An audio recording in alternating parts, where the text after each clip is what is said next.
Are you concerned about that these paramilitary forces will be used to suppress the vote using intimidation and fear? I mean, if you'd asked me that question about any other president, I would say, of course not. That's the script from a very bad movie.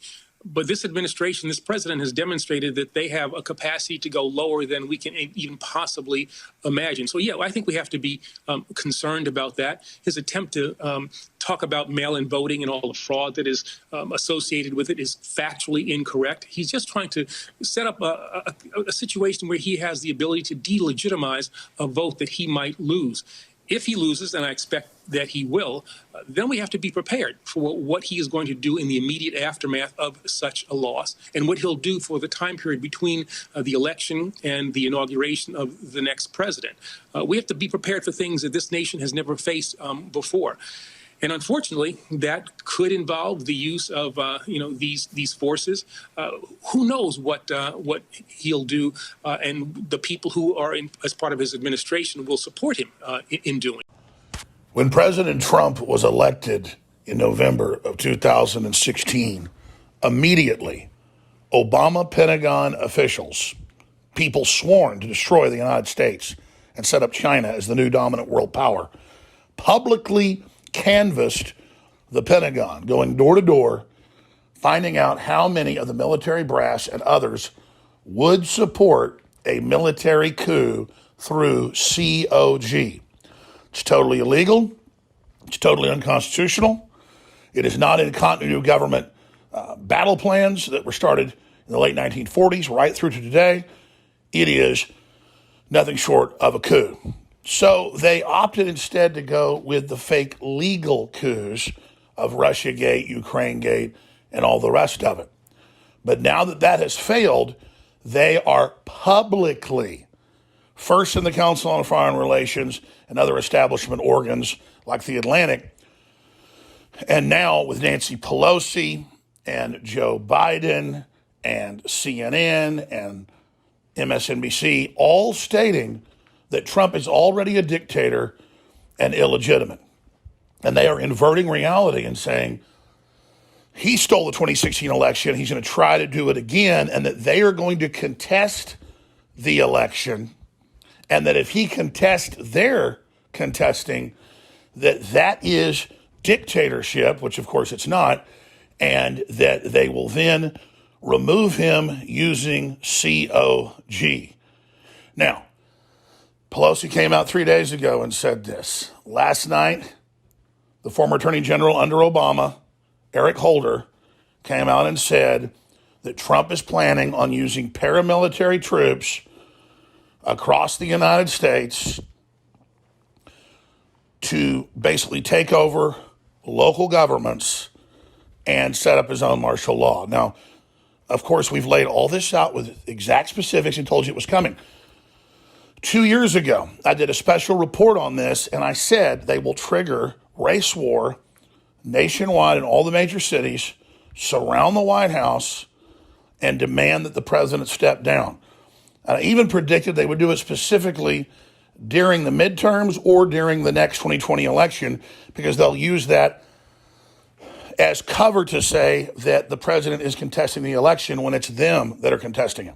That's how I would battle plan it. That's how I would run it, studying their operations. Well, that is exactly the play that they are running. So understand, this has gone from the drawing board as one of their main attack profiles that if I was them, I would run, to now operational with them lining up the propaganda, the talking points for all this to unfold. Whether he knows it yet or not, he will be leaving.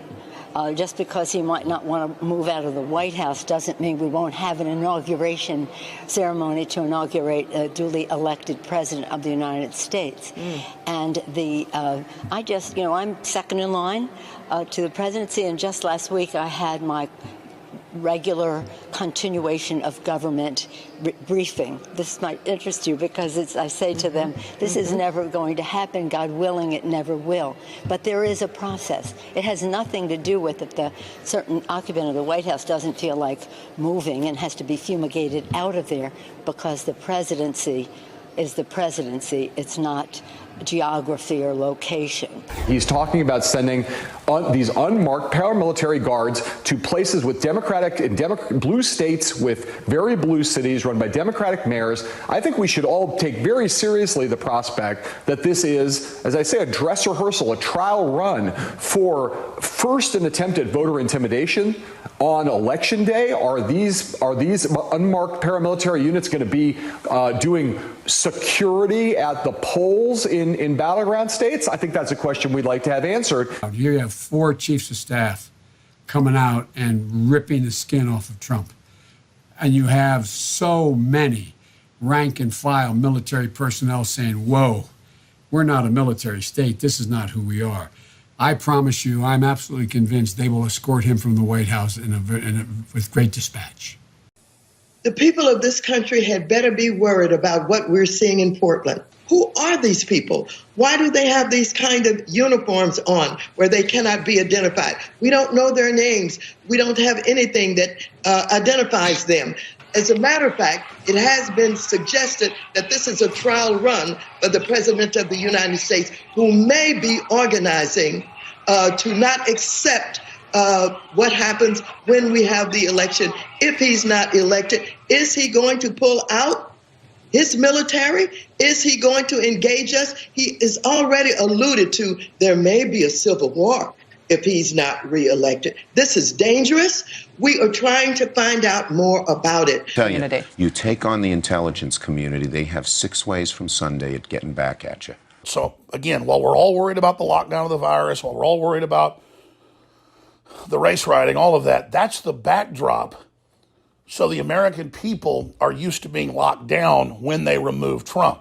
So people are used to the new normal of things not being normal and being under martial law. All of this is about normalizing blue cities, blue states, multinational corporations, taking governmental control of the United States and of Western Europe, Canada, New Zealand, Australia. This is a corporate takeover with China, militarily, with intelligence agencies and money backing it up. That's what globalism is a corporate takeover. And so you notice they are keeping the country locked down. Trump tries to stop it. He tries to expose their fraud. Then they blame him for the virus, and Pelosi even calls it the Trump virus, as China is now calling it the Trump virus. So not only are the Democrats and their minions engaged in treason, they're working with multinational foreign powers and the communist Chinese that have killed over 100 million of their own people and have 3 million Muslims, Christians, and Buddhists in slave labor death camps on record. So remember, Democrats, globalists, Hollywood, while they shake their finger at you about a cop that might have killed somebody wrongfully, so we're all bad, literally are backing up modern death camps. So we're 100 days out from the election right now, about to be less than 100 days out. And Trump is starting to understand how much danger he and the country are in. He's not naive anymore. He's already made it through 3 coups, or what's called the rolling coup. But I have begged all the other publications like the Daily Caller and Breitbart and the Gateway Pundit, everybody, to really make this the central issue. Because it's not just Alex Jones telling you this 3.5 years ago now, because I was reading it in globalist battle plans, white papers. It's now out in the open, and they're going to do this. So Trump's doing the right thing, sidelining Fauci and BRICS and all the rest of them. But during these briefings, he needs to go directly at the fact that the NIH is still in control of policy. And for every coronavirus positive, they're counting 15 more people bare minimum. That's why you see stories all over the country of people that don't even go into a clinic getting an email saying you've got coronavirus because somebody they knew tested positive. Or someone who goes into a clinic, they say no need to test you. And then they go home and they're told you have coronavirus. Again, that's just one part of this fraud. And then CNN has the nerve to have all these stories about Trump's fumbling, Trump's doesn't believe in science, Trump's making stuff up, when they're the ones that have made up this entire fraud and sent people that were sick to nursing homes to actually get a high kill number.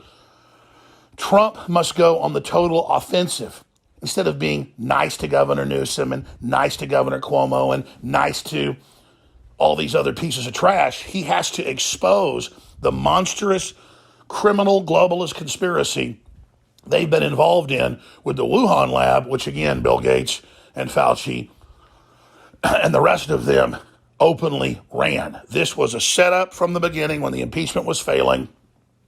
They released the virus, which does spread, which has amazing gain of function, knowing it would kill a bunch of old people, and then they could hype up the fear and anytime they want, shut the economy down. So again, we're already under a form of martial law right now. The question is, are you going to let them put us into full martial law? Because now you notice they're talking about, once Trump's gone, we're going to wipe out his base and take their guns. You're like, well, that'll start a war. They want a war to start.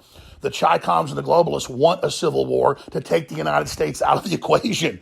So for those of you that think, oh, the government doesn't want to destabilize things and wreck things, even if it's a corrupt government, they want the money and power. No, no, no, no, no, my friends. That's what the New World Order wants. That's their plan. And that's why only telling the truth about how much trouble we're in will defeat these rats.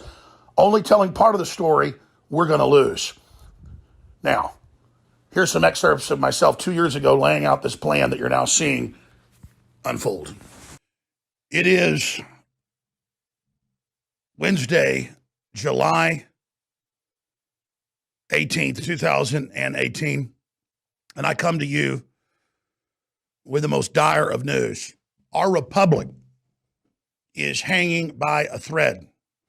Multinational globalist forces allied with and funded by communist authoritarian China have hacked all of our government computers, all our government secrets, all the government asset codes, their assets.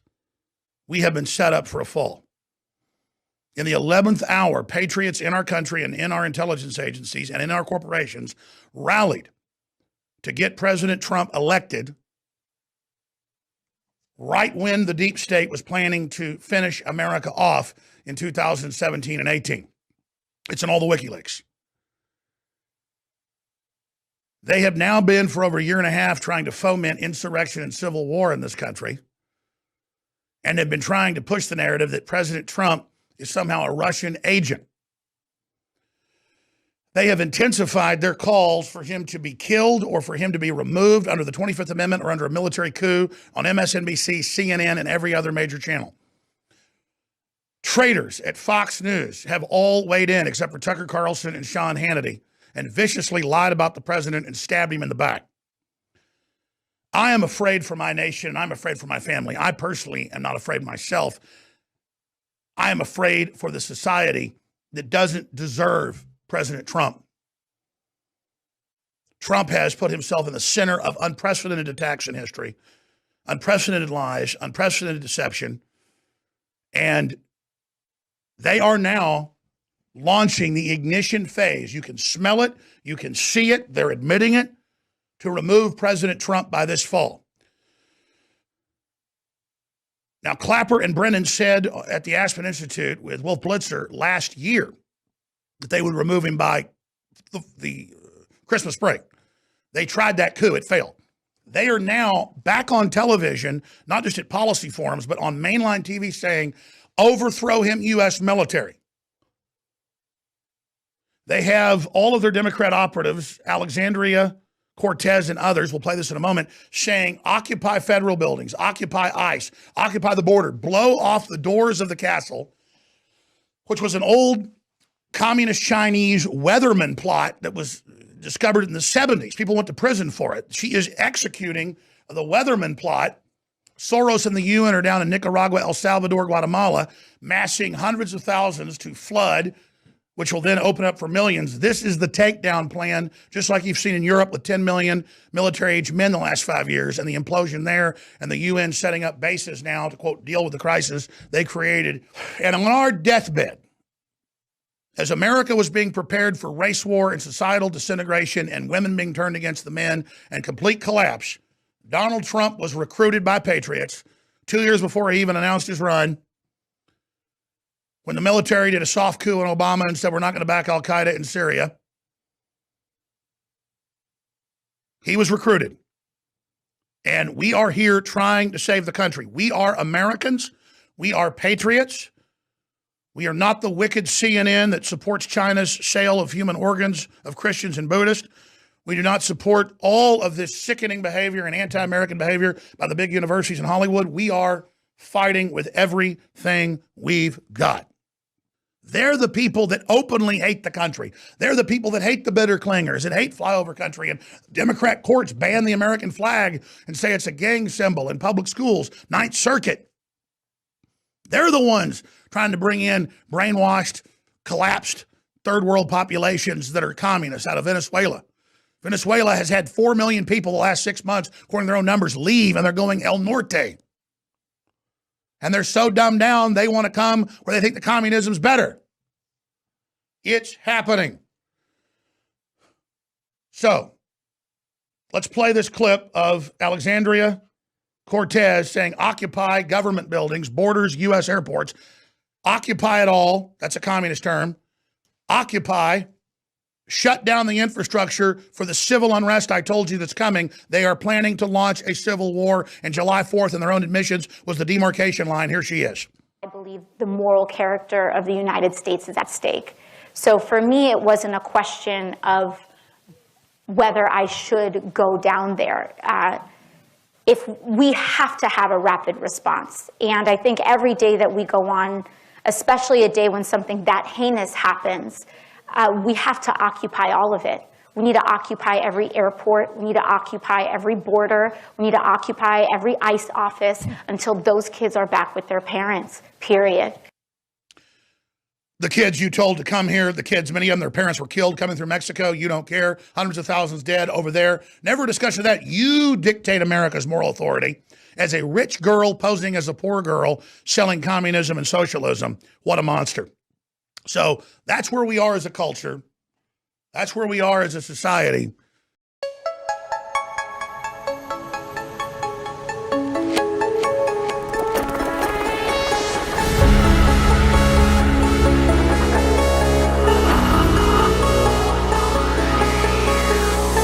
InfoWars, tomorrow's news today.